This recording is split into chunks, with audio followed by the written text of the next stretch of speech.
this is where people are going wrong. They're assuming that with Zoom or with virtual meetings that there requires no prep, and for some reason you don't really have to dress smartly. So people are rolling out of bed. I mean, my husband's working on a Hollywood film at the moment, and one of the head guys on the production meeting turned up in a string vest. I was like, is he trying to be like Die Hard? I mean, you can't wear a vest to a business meeting. And he's like, oh, I'm just doing the garden, sweaty in a vest.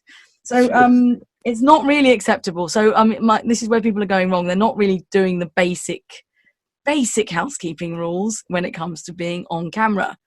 Basic rules are, you said it's not just how you look, what you wear. Okay, hair, wardrobe, makeup.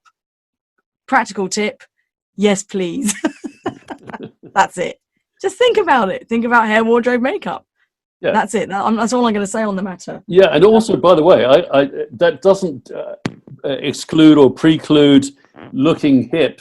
Like, for example, right now, a lot of people are suffering from long hair or hair that's not done, men and women.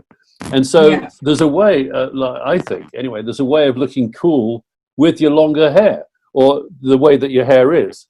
That doesn't mean to say you look messy. It's just a different style. Absolutely. I mean, just think about it. You can make yourself look good, whatever you look like, whatever your hair is, whatever your colouring is. You can make yourself look presentable. You have to work with what you've got, right? Yes. I mean, surely people can shave. It can't be that difficult to shave. I'm talking about women. I mean, I did do a home dye, and my daughter actually said, "Mum, remember to put the cream on, around your head, because the dye, you'll end up dyeing your head." And then, of course, I'm not really a professional hairdresser, so of course there are splodges of dye on my face. Not a good idea to try that out before you're talking to 750 people. No, so luckily I always dye my hair. I've decided now it has to be on a Friday, just in case it goes wrong. So I've got a couple of days to make sure it goes. I can remedy it.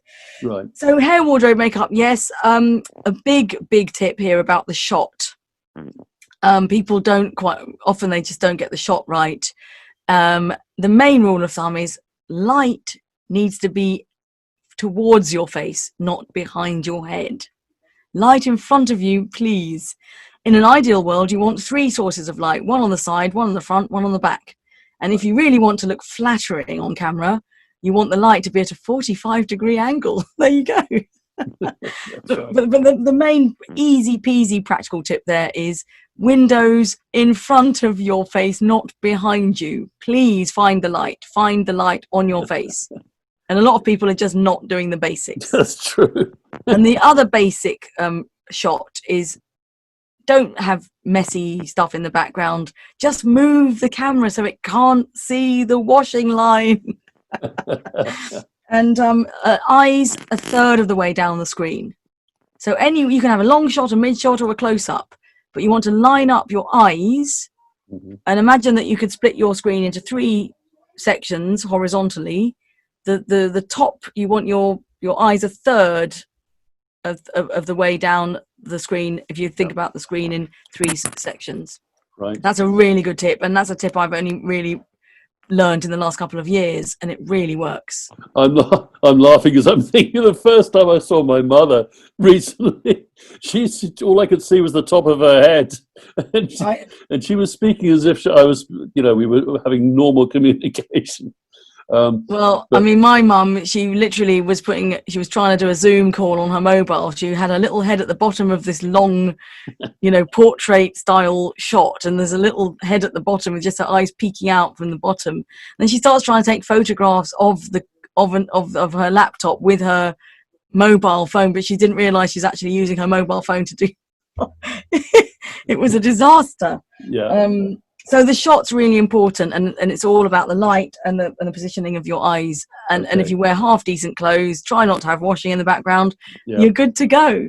The other really good practical tip about virtual speaking and virtual meetings is to look into the lens, not the screen. When you are speaking to somebody, look into the camera lens. that's really important, but you feel really weird speaking to a dot. But I've got very used to it now. But that's how you engage with your audience. You need to fit, your audience want to feel that you're talking to them. So Right. really you need to learn how to work with the camera. And at first it does feel a bit weird and it's a bit scary, but after a while you just get used to it.